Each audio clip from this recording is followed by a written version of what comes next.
What's up and good morning, guys. Welcome back to another video. Today is part 2 of the nightmare house flipper job. Today I'm gonna be hauling some concrete out of there. Well, we're gonna be doing a bunch of stuff, but I wanna take the 450 because I know the 6.0 is not gonna be able to back the trailer up the super steep driveway. There's just not gonna be traction. We may have to put the 450 in 4 low, plus having the airbags will allow me to drop the rear of the truck, which will bring up the rear of the trailer and help me get up that steep grade a little better. It might work, it might not, but the 450 is gonna be our best shot at it, which means Papa Rhino's gonna be driving this 6.0, and I'm nervous, because every time he's ever driven that thing, it dies. It's been good for the last however many days. Hopefully it stays good today. Also, might be one of the last times I use this trailer. We're upgrading. I'm not gonna tell you what we're upgrading to, but the old Diamond C here is gonna be going bye-bye. And it's kind of all I can tell you for right now. Also, the Denali doesn't really leave the house. If somebody came all the way up in the driveway and left a card on the Denali instead of the front door, that's weird. Don't touch my truck. Now, it's probably not gonna look like it on camera, but trust me, guys, this is steep. Not a lot of things are gonna wanna make it up here. And then this piece of concrete right here is like extra flared up for some reason. So kind of worried about that dragging the back of the trailer. But I would like ideally to get the trailer right there alongside that little cut. And then we can just use the Mini X and grab the concrete and throw it in the trailer. We also have a pretty narrow street to be able to turn and back up in. And we're also gonna be blocking the street, so we gotta be kind of quick.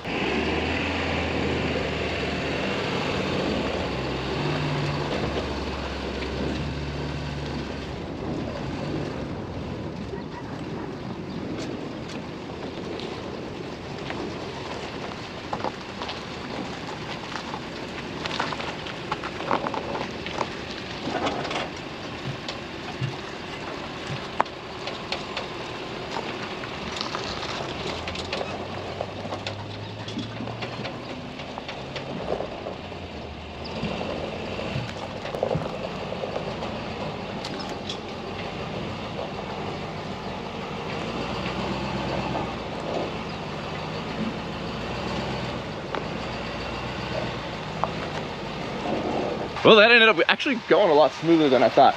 We are very close to dragging. Thankfully, the axles are so far back that the butt end went up when it hit this asphalt. Otherwise, having airbags is great. I have to do this sometimes with my deck over when I'm towing with my Denali, so where I'll drop the bags in the truck, which will bring the rear end of the trailer up if you're ever going up a driveway or something, especially having like a dovetail ramp system like my deck over trailer has. Now, obviously the trailer is super steep pointed that way, so anything we put in is just gonna fly up to the front, and I don't want to risk anything like flying out and hitting Papa Rhino's truck. So I'm gonna see if I raise the airbags in the rear of the truck, how much it'll level out the trailer. Obviously we're not gonna get full level, but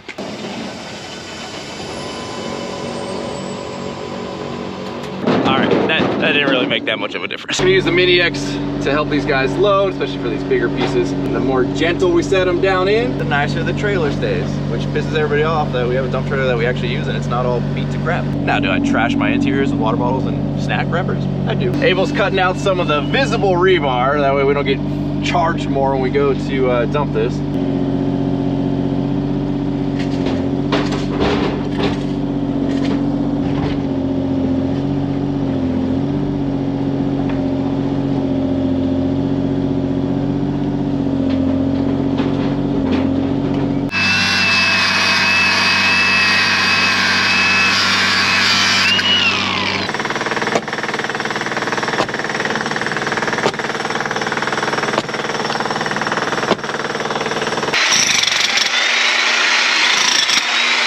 Now we got that first step coming out because, again, we're gonna be putting drains at the bottom here. And we need to get those out, so we're gonna core through the existing wall. But on the other side, we need to be below grade. Obviously, we need to have fall, that way the water actually runs out. So to do that, we had to take out that bottom step. We're gonna put the drain underneath it. We're gonna pull out those bricks that are right there, and then we'll be able to snake this drain all the way out of the yard. And then we'll end up pouring new concrete to put a new step back in. Now that the step is broken out, we've got all the concrete off the site into that one load that's in the trailer. I'm actually gonna swap the 450 to the 6.0 because the recycling place or the dump that I take the broken concrete to, they're very cheap. However, it's like nail city. I don't want to risk getting a nail or something in one of the 40s on the 450 because that's a lot more expensive to replace than the tires on the 6.0. Plus, we'll get to test the 6.0, see how it does with almost full load of concrete. But in the meantime, I want to get all of this dug out first before I leave. That way, while I'm gone, these guys can work on getting the rebar and stuff put in the footings. So back to this fun process of slowly taking dirt out one wheelbarrow at a time.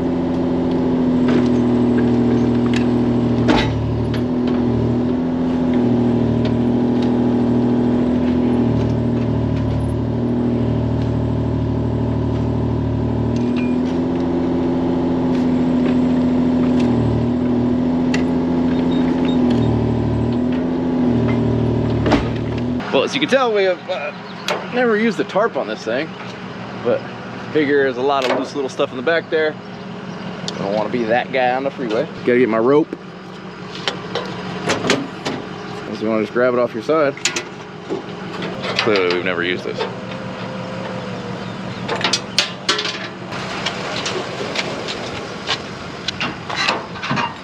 Let's find out what the old 6.0 is made of. Good news is the only hills are right here as we leave the job, and then it's not too bad, it's just freeways. We're pulling up the hill. The guys over at Power Hungry Performance commented on my last 6.0 video saying to send in my computer and they'll tune it so she tows a lot better. She's not screaming going up the grade, so that's definitely something I'm gonna do. We have made it to the dump. Get in line behind this guy. Gotta say, the old 6.0 did pretty good. Can't complain. We'll see how much weight's back there. I don't think it's, the excavator obviously weighs more than what we have back there, but I'm curious once we get on the scales. Now this place is great, right? It's affordable. However, for whatever reason, they only have one scale and you basically get backed up. This guy's trying to come in, that guy's coming out empty, but he's trying to figure out how to get back onto the scale. He's got to weigh himself coming out, because that's how obviously they know how much to charge you, how much weight you brought in. They got to weigh you full, and then on your way out they weigh you empty and do the difference. But this place is miserable when it comes to getting in and out. And it's finally our turn.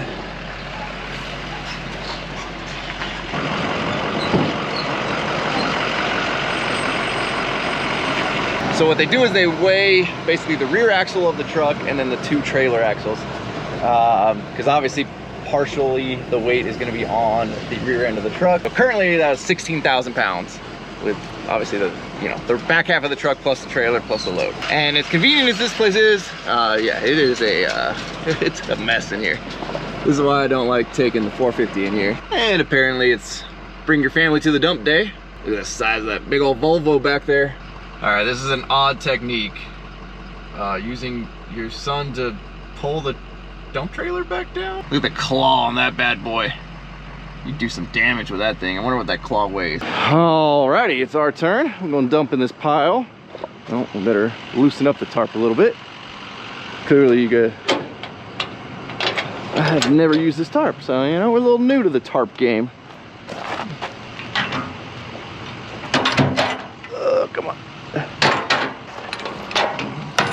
Go.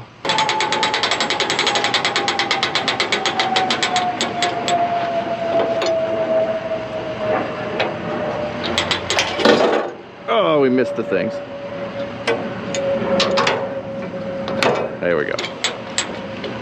Now I'll tell you, one thing I'm not going to miss about this trailer is this setup.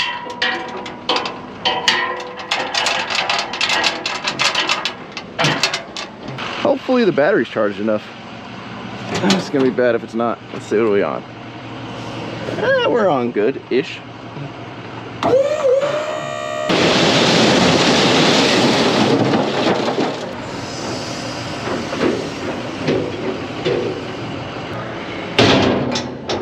We'll back up so we can get back in line.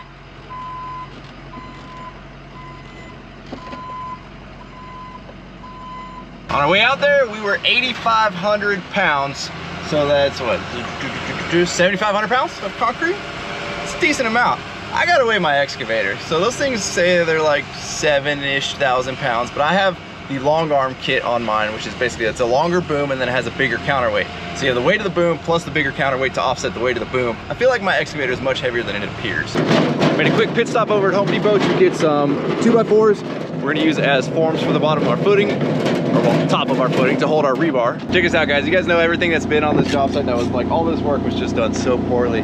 Look what Abel found. Abel, there's no mortar in between any of these blocks, let alone concrete, which would actually like make this a strong wall. They didn't even put mortar. They just dry stacked this whole row of block. That's absolutely crazy. I'm honestly surprised it held back that much dirt for that long being dry stacked like that. We're coming up on the last bit and we have hit some very, very, very hard dirt in this corner. You can kind of see how my footing is starting to jog out because it won't let me cut this way. This machine is decently heavy, but it's not heavy when it comes to like heavy equipment or like excavators. So when you go to grab a scoop, instead of the dirt just giving way, if the dirt's really hard, it starts to flip the excavator all kinds of around. And being this close to a house, you run the risk of pulling the excavator into the house a little bit. We don't want to risk that. Plus, like, I'm sitting here scraping and I'm getting like this much dug down every time I scrape. It happens. There's a lot of houses out here with dirt like this that we've done jobs on. We learned a long time ago, sometimes it's best to just pull out the roto hammer like Abel was doing down there. You chip it up with the roto hammer and then we clean it out with the excavator.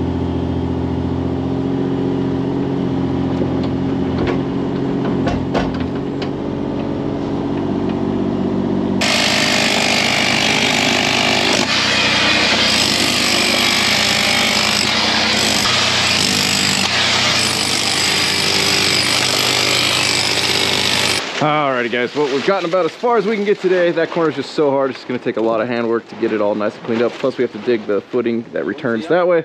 So getting everything cleaned up.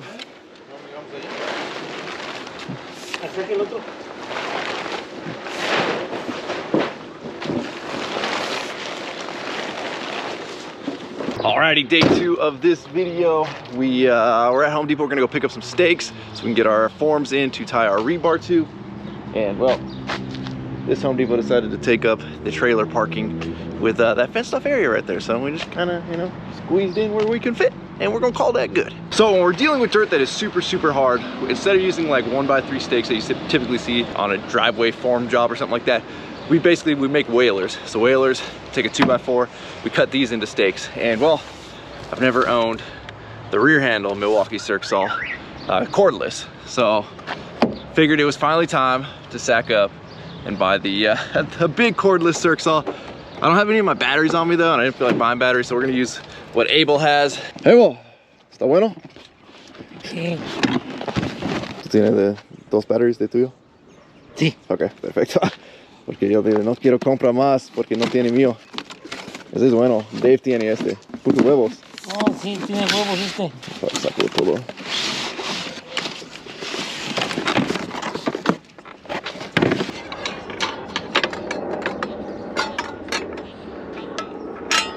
¿Uno only one? ¿Batería? Solo uno. Puta mano. Yeah, es mejor de la maquita. No, el maquita es tú. Tú, yeah. Abel and Hefe have already gone ahead and got our 2 bottom bars in there in the footings. We've got all of our verts or our L's, depending on what you want to call them. That's going to be the vertical rebar that's going to tie the wall into the footing. So we're going to do this in 2 concrete pours, right? We're going to pour the footings, which is that trench that you see down there, up to just below the level of the dirt there. Then we'll come in and make panels to form up our wall, and from there, that will be our second pour, and that'll pour the wall all the way up to the elevation of that concrete. So basically the footings and everything is pretty much identical to how we would do a block wall. So up to that stage, it's the same, right? We have our rebar in the bottom of the footing, we've got our verticals, and then we pour our footings. Then we would typically build our block wall on top, grout the wall, and then we'd have a solid wall. So it's just 2 different ways to do it. For this one, we're opting to do a poured in place wall, just for our ease of getting materials up here. That driveway sucks to move stuff up. So instead of having to haul a bunch of block up here, haul a bunch of mortar up here, instead we just haul a concrete hose up here and you know, some lumber. All right, let's see what this is all about.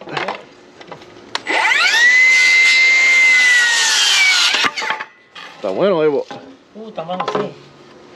No, son dos, dos. All right, don't try this at home, kids, but sometimes you gotta make a wedge to get your guard out the way, because when you're making stakes, that guard binds up and is no fun.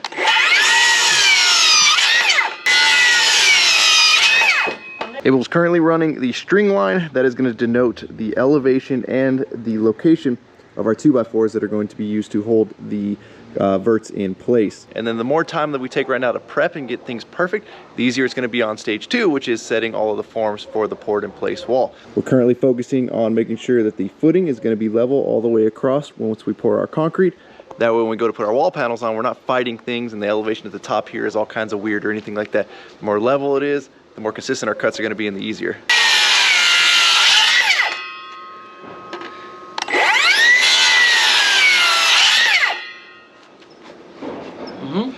Thank you. You can see Abel's having to drill first with the bulldog. We just use a concrete bit to drill down, and it basically opens up a hole for our wood because the dirt out here is just so hard that even metal stakes are gonna fight getting in. So we just pre-drill them with the roto hammer first, and then come smack the stake in.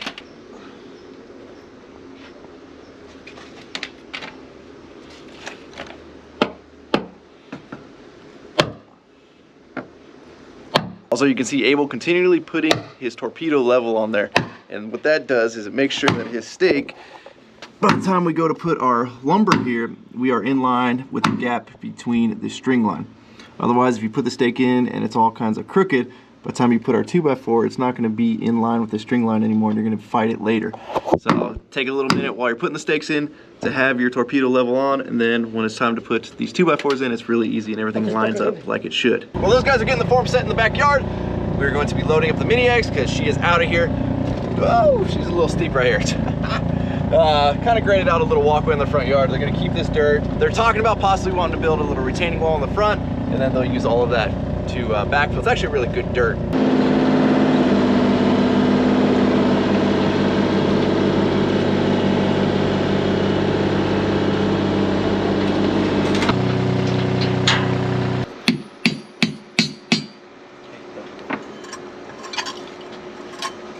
Pretty much the same thing we did with the stakes for the footing. Abel's making sure that the vertical rebar that we're putting in is nice and plumb. He's gonna tag a couple into the hillside there with just another piece of rebar. That's gonna lock everything in place. He'll run a full piece, well, 2 full pieces across higher up. That way we're locked in down below on our footing, and we're locked in up above, and our bars can't shift in this orientation. Well, actually, I guess they can't shift either way. Now I'm gonna take off and go get the Mini X staged for another project that we have. It's actually not going back up to the ranch, so we're still not gonna know how the 6.0 does tone it up the grade to the ranch. But good news is it's staying in town, which means it's making money, so that's always good. These guys will get the rest of this tied, and then we'll be ready to pour the footings. Today we're gonna switch gears a little bit. The guys are finishing up tying all of the rebar for the poured in place wall, and we're gonna be hauling some dirt. Everybody always says, Rhino, you need one of these walk behind skid steers, and I've used one once on a project, and I was like, we're gonna change the game, we're gonna use one of these, and I rented it. It was a Bobcat, I don't know, MT55, I don't know the exact numbers on the Bobcats, and within 30 minutes it blew a track, and Abel's like, get that thing out of my way, I'm gonna do it quicker with a wheelbarrow. So today could be a success or could be a fail of trying to reintroduce these to our workflow. This is just the only one that Home Depot had, which is the quickest to rent. I know it's a little bit small, the TX 427 Dingo is what it is. We'll give it a shot. If it works, and maybe, you know, we'll use those more. Maybe we end up purchasing one. I would love like a ditch witch, one of the big ditch witches or the Vermeers, but whew, the price on those things. Have you seen what they're going for now? They're like 60 grand for the big boy models. First, we're gonna have to do a little switcheroo though. We're going to take the Toro off the back of the little Home Depot trailer. We're gonna be throwing it in the dump trailer, so we gotta take the Mini X out because I can only drive one truck at a time. So I'm gonna take Paparano's 450 because we're gonna be hauling dirt in the dump trailer. And as much as I love the 6.0, I don't want to destroy the 6.0 today hauling that much weight up the grade. We are going to be taking it out to dump it at the ranch, and then Paparano's going to come back later in the 6.0 with that trailer. We'll load up the Toro from the job site and hopefully get that to Home Depot in time for the 4-hour cutoff. That's why I hate renting things for 4 hours and not a full day.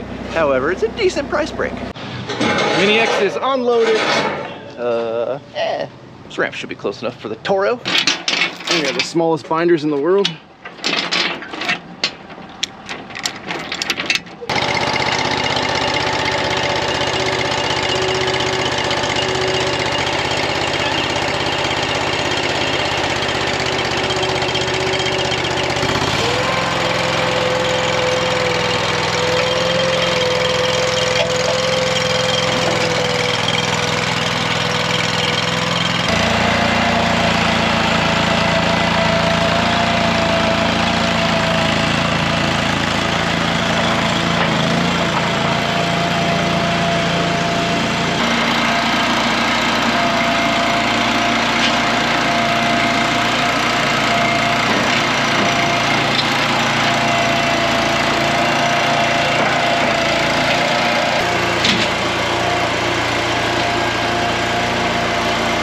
In my previous video on the house flipper nightmare, a lot of you guys said, Ryan, why don't you just haul that dirt to your house? That is always an option if it's in the budget. However, the ranch is a ways out there. It's not like it's just free to dump stuff at my house.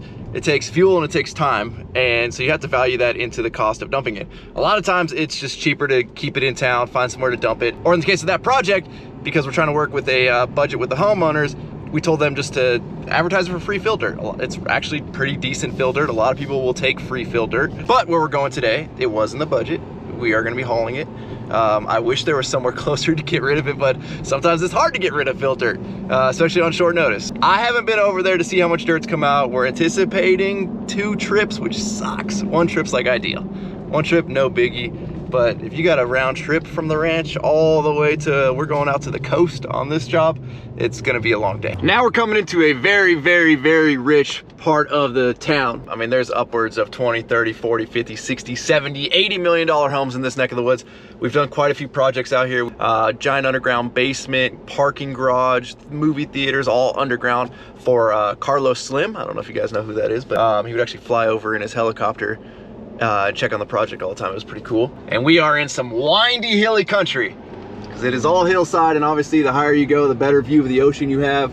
So they just built on these hills like crazy, and then you get a mix of like really old houses that were bought when this place was affordable, and then right next to it you'll get a freaking mansion where a guy bought like 3 of those little shacks, tore them down, and built a mansion. And the craziest thing is a lot of these houses are vacation homes, like $10 million vacation homes that people are at a couple times a year. It's an interesting looking house there. Look at that house up on the hillside. Looks like a hospital. Okay, well, I feel like a fool for getting the walk behind skids here because this is like next to nothing. I was told it was gonna be 2 full trailer loads of dirt, and there's like maybe 1. We loaded a little bit heavy with some of the broken concrete, and I don't mind mixing it because it's just gonna get thrown in the ditch in front of my house. And it's better that we have more concrete and rock and stuff mixed in there because then the water won't wash it away. So, well, you know, that's my $300 experiment there. Good news is we'll probably have it back in time for the 4-hour rental so we don't get charged for a full day.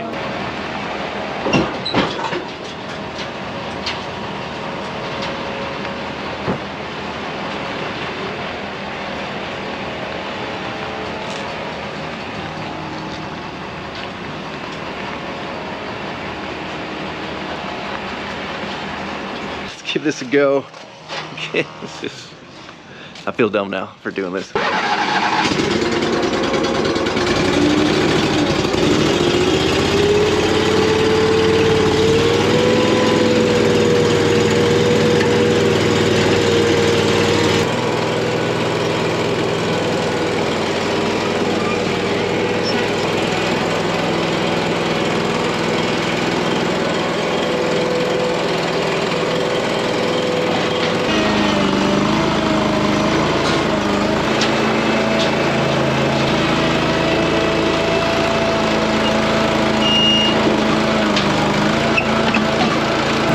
I didn't rent one for the other job. Kind of slow. Granted, I've also been on it for all of like 45 seconds.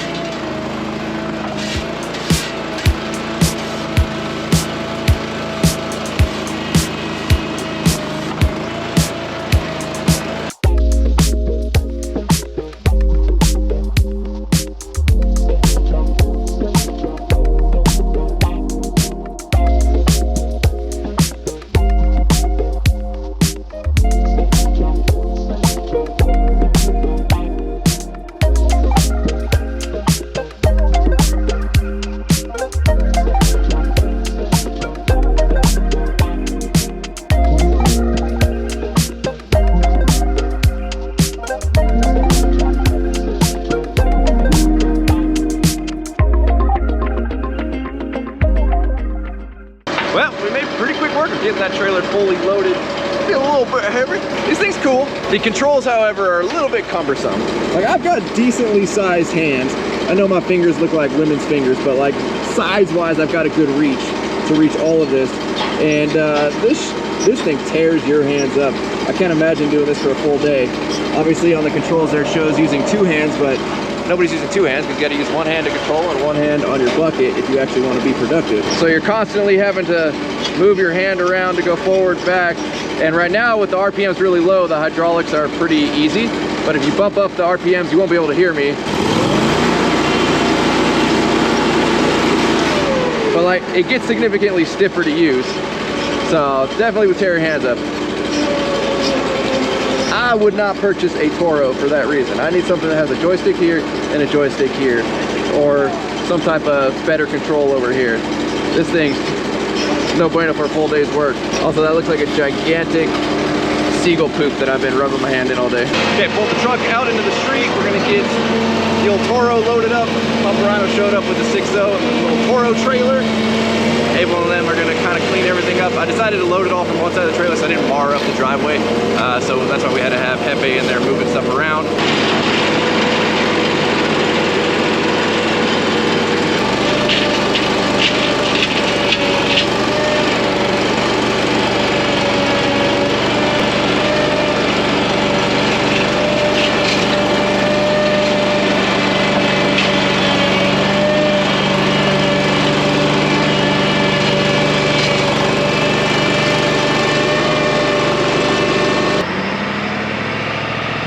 Here goes nothing, y'all. We are heavy. Done a lot of work up in these hills.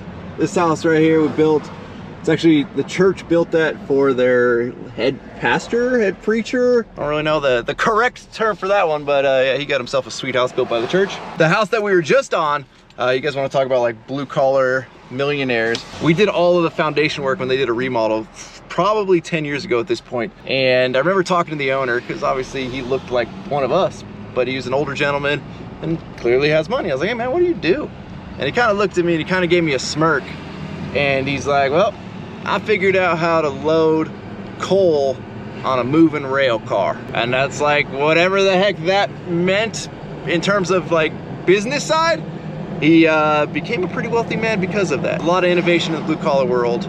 And glad to see when guys in this world come up in life, you know? Made a quick pit stop for fuel. Let's see, 163 bucks for 28 gallons.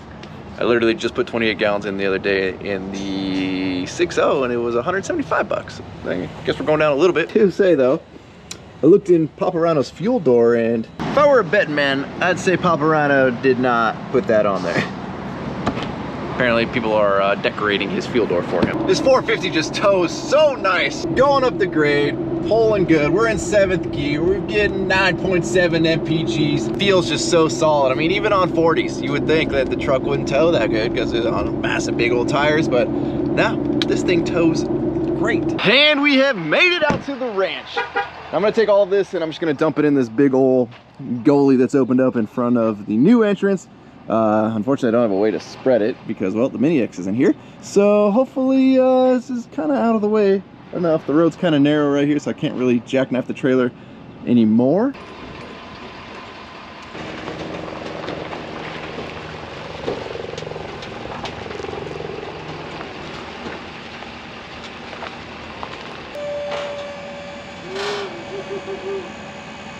She's heavy.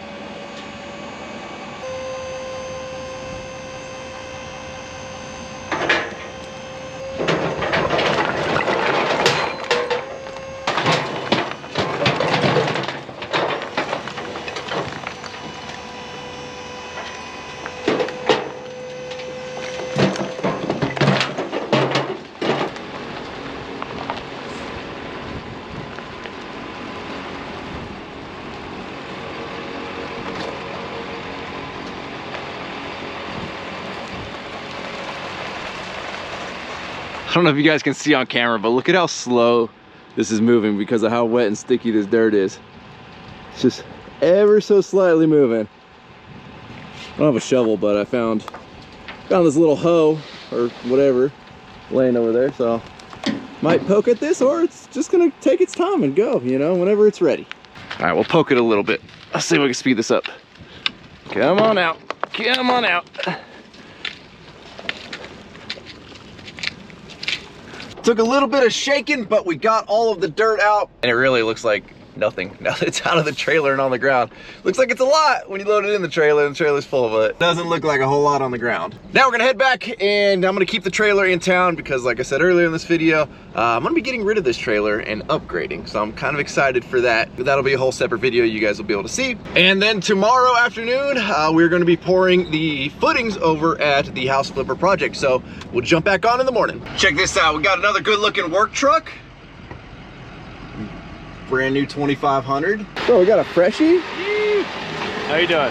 What do we got, 2020? 21? Yeah, 2020. Dang, you guys are big time. What do you guys got going on? Alrighty, mud is showing up. Getting backed up to the pump. We'll be ready to go here in a second. You guys know we always got the best of the best A1 concrete pumping, and they always have the best equipment. Look at this, beautiful 2020 F450. Of course, the homie Tanner always coming in clutch. He's gonna get the pump primed, then the concrete truck will start pumping in. So basically when they're priming it is they're putting water in the hopper. The hopper is that spot down there off the back of the pump. That's where the concrete goes into and gets pumped up. Well, obviously you don't want to pump concrete through a bunch of dry hose. There's a good chance it's gonna get stuck and get clogged, and that's like the worst thing that can happen on a pump. Those things are insanely strong. So if you get a clog in there or something that stops it, they build up a ton of pressure. And if that clog ever shoots out or something bursts, like you're talking thousands and thousands and thousands of PSI of pressure that will take this hose and fling a man on the end of it up in the air. So what they do is they fill the hopper with some water first and then put concrete right behind that. And the water basically goes in front of the concrete and it lubricates the hose all the way out until the concrete starts flowing.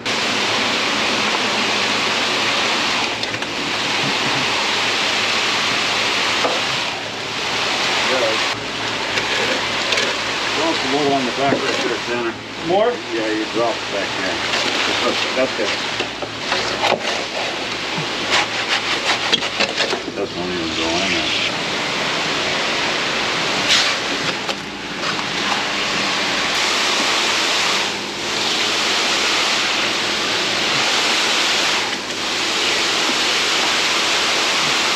What big was that? Oh, good thing. Good, good.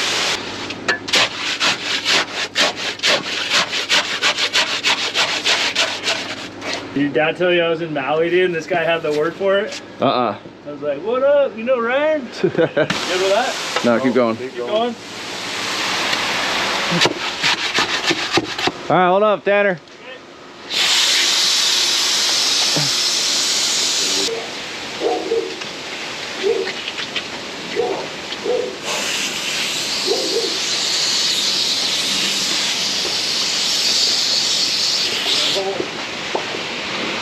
Come. Easy, dude. Jeez. Actually, it was perfect. Yeah. It was perfect, dude, in the hole. Yeah.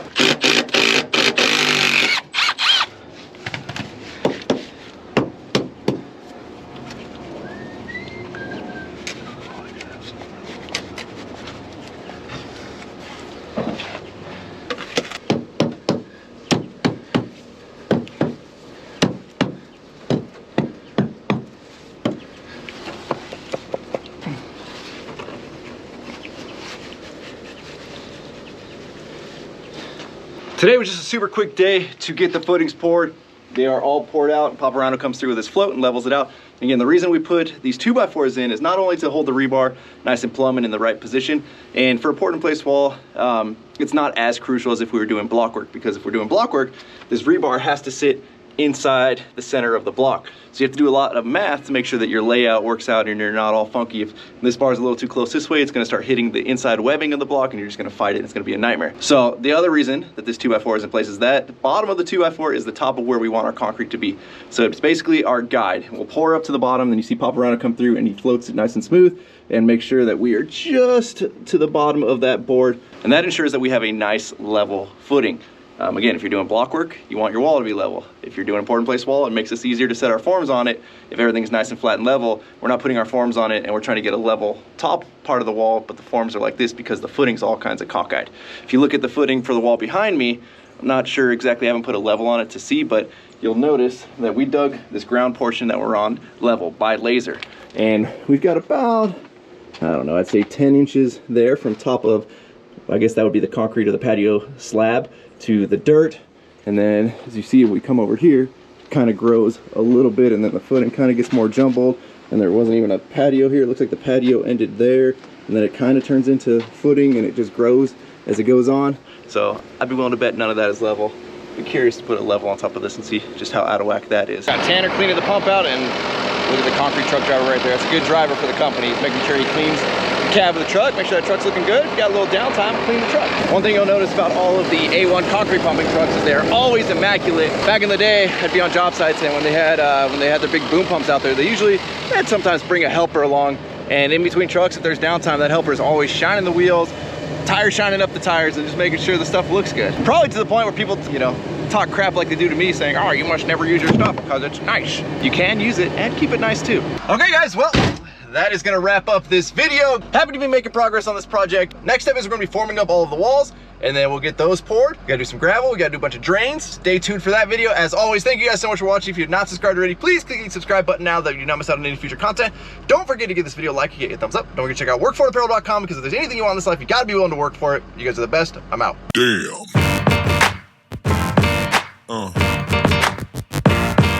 Yeah. Yeah. Yeah.